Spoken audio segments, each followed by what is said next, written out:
Brewing disquiet in Odinga's ODM on the fate of the handshake is the latest entrant to the season of political uncertainty.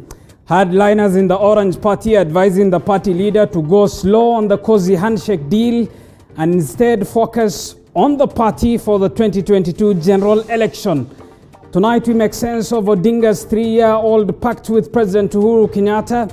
Is it shaky or stable? Talk to us. The hashtag to use is Pundit Tonight. Send us a message on 22047. But first, these are the stories making headlines tonight.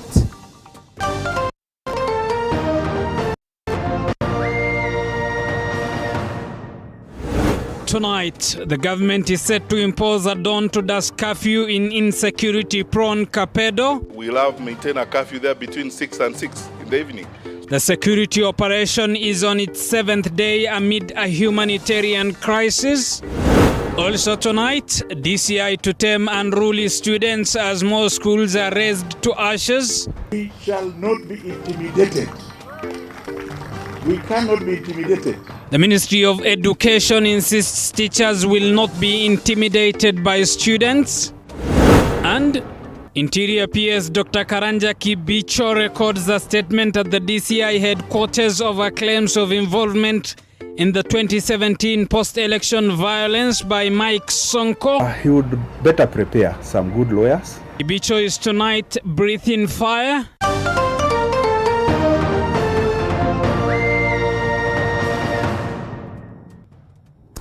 Anne Wairimu is our sign language interpreter. Good evening and welcome to TV47 News Tonight with me, Abu Bakr Abdullahi. Now, the government is planning to impose a 6 p.m. to 6 a.m. curfew in insecurity-prone Kapedo area as the ongoing security operation in the region at the border of Turkana and Baringo counties entered its second week on Monday. Interior CS Dr. Fred Matiang'i has insisted that security agencies will not leave Kapedo until every bandit gun is retrieved, while refuting claims of a humanitarian crisis in the region. David Modoka begins our broadcast tonight. Residents of the restive Kapedo area at the border of Turkana and Baringo counties will not be allowed to leave their houses between 6 p.m. and 6 a.m. daily in the new security measures intended by Interior Cabinet Secretary Fred Matiang'i regarding the week-long security operation in Kapedo. Matiang'i, who is also set to gazette Kapedo a disturbed area, further revealed that security agencies will not step out of Kapedo unless every bandit gun is silenced and calm restored. We have decided as government, we are not going to postpone that problem again. We will sort it out once and for all. And I've made it very clear when the leaders of that region came to see me last week, I told them that we will sustain the operation in that area until we get all the criminals out. We're going to disarm the people who are there. It is a responsibility of government to behave that way. Matiang'i has, however, refuted claims of a deepening humanitarian crisis in Kapedo as schools, businesses and hospitals remain shut. I am not aware of any humanitarian crisis in that part of our country. We have maintained all our security teams on the ground. Those are our citizens. This comes amid reports that at least 10 people have been killed since security officers stepped foot in Kapedo to flush out bandits terrorizing residents in Turkana and Baringo counties. According to humanitarian agency Red Cross, at least 2,500 homesteads in Kapedo have been affected, 30 houses completely destroyed, and 12 people evacuated from Kapedo for medical purposes. Most of them we've evacuated to Nakuru for further treatment. We had 2 that were treated on site in Kapedo, and after that we've not been able to treat anyone on site after that. So what we've been doing is evacuation to Nakuru for treatment. Meanwhile, we're responding to a citizen alarmed by the vicious cycle of attacks in Kapedo. Through the Engage the IG hashtag on Twitter, Inspector General of Police Hilary Mutyambai reiterated that the Kapedo security operation will go on to restore peace and tranquility in the area without victimization, favor or fear. This follows claims that some leaders in the region have a soft spot for the banditry attacks. It manifests itself as a cat rustling problem, but clearly it's a criminal activity that is supported by some groups of people in that region. Communication has been cut off in Kapedo for the last 2 days by security agencies to thwart communication between bandits at a time when a roadblock has also been mounted in Chepilat area to bar anyone, including journalists, from accessing Kapedo. David Muthoka, TV47. Elsewhere, hundreds of flamingos in Lake Bogoria have choked to death after they were trapped by thorns from a plant that has been identified as Mathenge plant. Experts say that the problem stems from the increase in water levels in the lake that has seen the water rise and spill over to areas that have been ravaged by the Mathenge plant. Sharon Baranga now reports. Lake Bogoria is known for its saline waters, hot springs, and the flamingos. The three make a package which attracts tourists to this place. But the life of the lake is being choked. Hundreds of flamingos are dying after their flights were interrupted abruptly by a thorny plant known to many as Mathenge. A number of them have been trapped while trying to either land or take off from the shores of the lake. They then resign to their fate after struggling to disentangle from the sharp thorns of the Mathenge. The lake is now littered with images of carcasses of flamingos hanging from the Mathenge. We've been doing a lot of clearance for the flamingo lookout and flamingo landing points because they require an open place for landing and flamingo lookout. But we've done so many clearance. But because of this increase of water level every now and then, it's becoming a challenge, which is something new. It's a new phenomenon. We've never experienced that. The other flamingos continue to take off and land, oblivious of the danger staring at them. Experts say the problem stems from the increasing water levels that has seen the water rise and spill over to areas that have been ravaged by the Mathenge plant. They say the inflow of the river Loboy is actually entering the lake at the northern part where the school compound is. So we have a lot of flamingos which has been trapped by the fence. Normally this is actually because the lake has gone beyond. Current estimates from the latest water bird count in Lake Bogoria projects flamingos at 800,000, meaning the lake hosts almost half of the world's 3.5 million flamingos.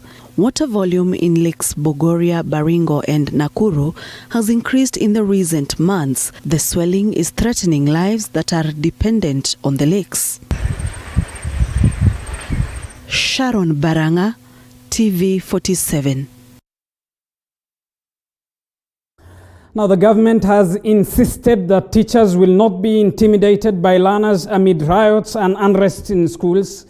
This as the Directorate of Criminal Investigations issued a warning to students who will be involved in the vice, as Mudhoni Maina now reports. The Directorate of Criminal Investigations, DCI, has warned students against committing any crime, as this will be a permanent criminal mark that will bar many students from achieving their goals. The warning by DCI coming amid cases of riots and unrest in schools. The crimes, according to DCI, include armed and unpeaceful demos, arson, drugs, cyberbullying, assault of any degree, drunkenness, or any other reported crime. Education CS George Magoha says such cases will not be allowed in schools. We shall not be intimidated. We cannot be intimidated. Because even in our houses, you don't allow your child to decide which bed you are going to sleep in. What nonsense is this? It is the parents that are failing here. And let us be very candid as far as we are concerned. Let us stop treating children like eggs. At least 4 schools were razed down in various parts of the country in the last 1 week. And any person who feels that just because he or she is a child and is going to assault a teacher, we shall come to you like a ton of bricks. I can tell you that. Parents have been urged to a one-on-one conversation with their children for them to not engage in the vices. Shule mbili sasa, shule ya Chesamis, watoto wameharibu kila kitu. alafu nasikia kule shule ingine huku sijui ni one Community Boys. Sasa hiyo ni discipline na hiyo ni makosa, na nataka niseme kwamba please wazazi ambao mko hapa na wengine ambao labda wanaweza kanisikiza, afadhali muongee na watoto wetu. To all the principals of all the high schools that do intensive counseling so that these children remain in school. In one incident, at least 100 students in Kituro High School are counting losses as one of the dormitories caught fire last night. According to reports, the fire broke out at around 9 p.m. when the students were concluding their night preps. We have had a case in Timboroa the day before yesterday. Last night, we had a case in Kituro. I have already dispatched my education officials to touch base with my administrators, my DCs, and everybody to go and find out, and the police to go and investigate on what's going on. Another fire incident was witnessed in Kiambera Secondary School, Mbera South in Embu County yesterday. The fire destroyed property belonging to students in one of the dormitory block before the school principal was alarmed and acted fast. I was in the office preparing to go to the church to join our students when one of our cooks, Joseph Ngari, stormed in and shouted the dormitory was on fire. We have 3 boys that we suspended on Wednesday. These are day scholars who became defiant. They wanted to leave school earlier than the scheduled time. We suspended them to come with their parents next week, and we shall treat them as our first suspects. Mavani Minor, TV 47.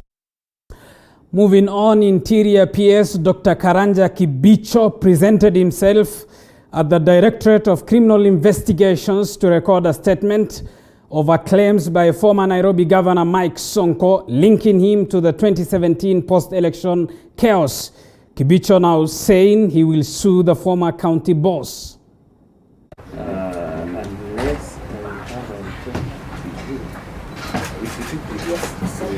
How are you good people?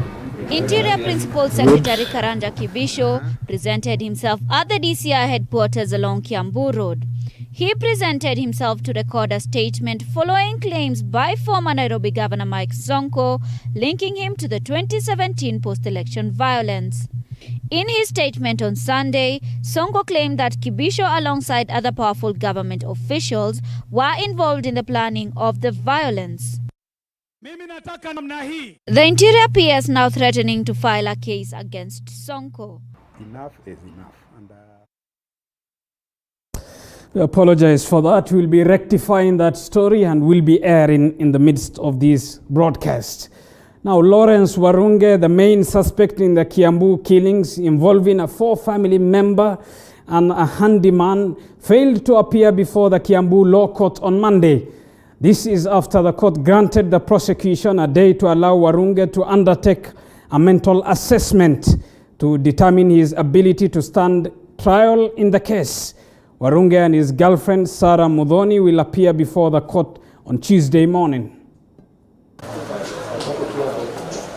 The main suspect of the 5th January cold-blood killings of 5 family members in Kiambu County, Lawrence Warunga, alongside his girlfriend Sarah Mudhoni, were expected to appear before the Kiambu Law Court on Monday after their 14-day detainment granted by the court elapsed. However, Mudhoni, the second suspect, was alone before the court as Warunga was undergoing mental assessment tests at the Mathari Hospital to determine if fit for trial. This is after the court led by Chief Magistrate Patricia Gishohi granted the prosecution 1 more day to conduct the tests. The prosecution also intends to use Sarah Mudhoni as a state witness in the murder case. Mudhoni will, however, be detained at the Muthaiga police station until Tuesday morning, where she'll be accompanied to the Kiambu Law Court alongside Warunga. Preferred mental assessment is necessary, so let the first suspect continue with that assessment today as scheduled. So mentioned tomorrow. Second suspect demanded back at the station. Nanok Lauren, TV 47. At least 61 nurses have been employed by the county government of Kakamega to replace the striking nurses, with Governor Wycliffe Oparanya promising to contract 90 more nurses. Meanwhile, a planned closed-door meeting between healthcare stakeholders was cancelled today after the Council of Governors and the Nairobi Metropolitan Services failed to show up. Musa Salah has the details. The county government of Kakamega has hired 61 nurses to fill the positions of those on strike, despite a court order that has termed the strike illegal. Speaking at Buhungu Stadium while handing over appointment letters to the new nurses, Kakamega Governor Wycliffe Oparanya said that 90 more nurses will be hired by March this year to improve healthcare services in the devolved unit. You have been contracted, employed on contract basis for 3 years. And we do this based on our financial commitment, or what we have. So it's a 3-year contract. Your scales are as provided for by SRC. The 61 new nurses have been deployed to Kakamega Referral Hospital, with Oparanya insisting that healthcare workers who are still on strike to consider themselves fired, since the county government has advertised their positions as vacant. Those who have not come to work, they should count themselves sacked. And then those who are not paid, who never worked for the month of December and they were not paid, they should not expect to be paid even if they resume. In Nairobi, the Kenya Union of Clinical Officers has maintained that they will stay away from hospitals until their demands are met. All Kenyans of goodwill must come out and call out the government entities that are hindering Kenyans from enjoying the health services, so that we can be able to go back to work. The clinical officers were expected to have a consultative closed-door meeting with the employers and other healthcare stakeholders on Monday, but the meeting failed to yield results after representatives from the Council of Governors and the Nairobi Metropolitan Services (NMS) failed to show up for the meeting. We were invited here so that we can be able to have a conciliation, to see how we can be able to break the impulse. But the Council of Governors did not attend. The Nairobi Metropolitan Services did not also attend. The Council of Governors chair does not want this to be harmonized and has been issuing threats that this cannot be allowed. So when they try to say that they do not have money, it is actually a lie, and it is being insincere and playing politics. The clinicians have been on strike for over 47 days now, as some Kenyans continue to miss out on critical healthcare services. Musa Salah, TV 47. Now, residents of Buxton Estate in Mombasa County have until March to know whether their houses will be demolished to pave way for the construction of modern houses in the area.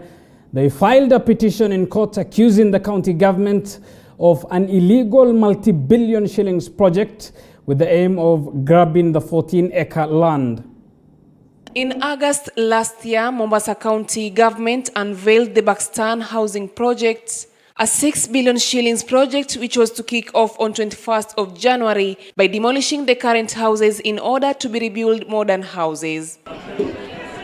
However, the project was opposed by a section of local leaders in the county, and some locals claiming that the project is illegal, a petition that was filed in court with its first hearing taking place today at the Mombasa High Court. Hii mradi imepingwa vikamilifu na wakaaji wenyewe wa Buxton. Ile mambo ya kwenda kutuletea magurupu na kuwalipa, alafu wana disrupt all businesses na wakaji wa Buxton, tunaipinga vilivyo. The petitioners claim they are low-income earners and many of them will not afford to purchase the new houses. A lot of corruption is real in our society. We cannot pretend that it is.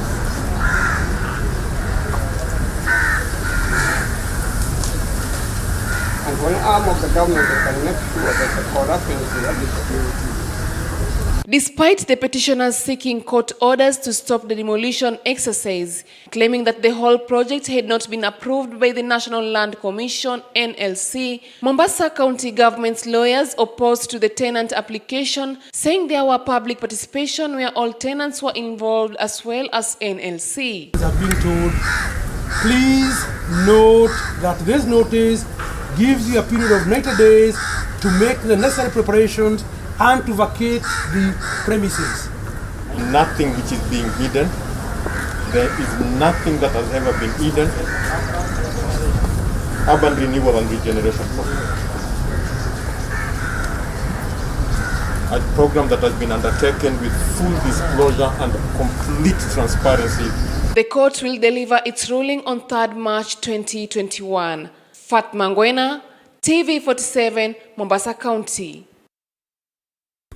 Moving on, several farmers groups of people living with disability in Uasin Gishu County are among the groups that have benefited from a program championed by the Kenya National Farmers Federation, established by the government under the COVID-19 Emergency Response Project to mitigate the impact of the pandemic in 28 counties. Calvin Chitwa now reports.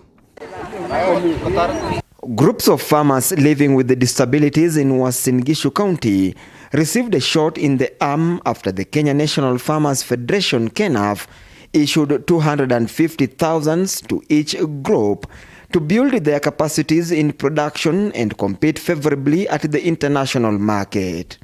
Hii ni usaidizi ya step ya kwanza, tuko na step kama 4 katika usaidizi. Wakulima wakifanyia hiyo pesa kazi mzuri ile wamepanga, KNAF itapata kuwaongezea pesa ingine ya kiwango ya juu. Assist na joyful. KNAF CEO Daniel Mwenda said the initiative is keen on making sure farmers living with the disabilities get good financial support and proper training that will boost the quality of their products. Ni vizuri pia kukuwe na representation ya people living with disabilities, na kuanzia board ya saa hii kutakuwa na kiti kama hicho, ndio interest people living with disabilities ambao ni wakulima ipate kukua felt pale katika KNAF National Board. Many farmers have moved from maize farming and are now keeping bees, established tree and fruit nurseries, sheep and goat rearing, growing bananas, and started feed milling plants. Wakulima person living with disabilities, they are very poor, so wanataka vitu kama mbegu na fertilizers wasaidiwe. Wakati huu tunaelekea kulima mashamba, tunaweza kutoa hii pesa na tuanze kununua mbegu postpay. Uasin Gishu KNAF chairperson Ruth Maraba says this can be achieved through extension programs to enlighten farmers on other forms of agriculture and their benefits. We want to diversify. We want to do apiculture as a county, and also as a federation, we want to do other projects apart from maize. Maraba also revealed that 5 groups for people living with the disabilities have already benefited, including Lenget Farmers Group in Tarbo Sub-County that was given 500,000 shillings to boost their apiculture project. Wakulima wetu wamefanya kazi nzuri, kila mtu kwa sasa ako na msinga katika zile vikundi zetu wamejiandikisha. Calvin Chitwa, TV47, Uasin Gishu County.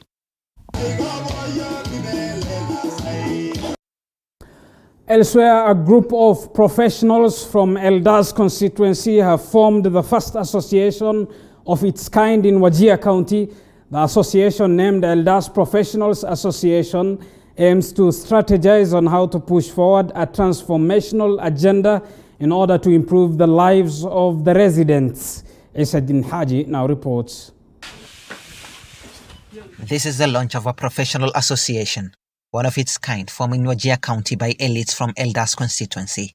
They were drawn from different sectors to come together and better the lives of the locals. They say it's time for them to strategize on how to pass forward a transformational agenda. As Eldas Professionals Association, we have come together to work with the Department of Education to tackle the COVID-19 pandemic.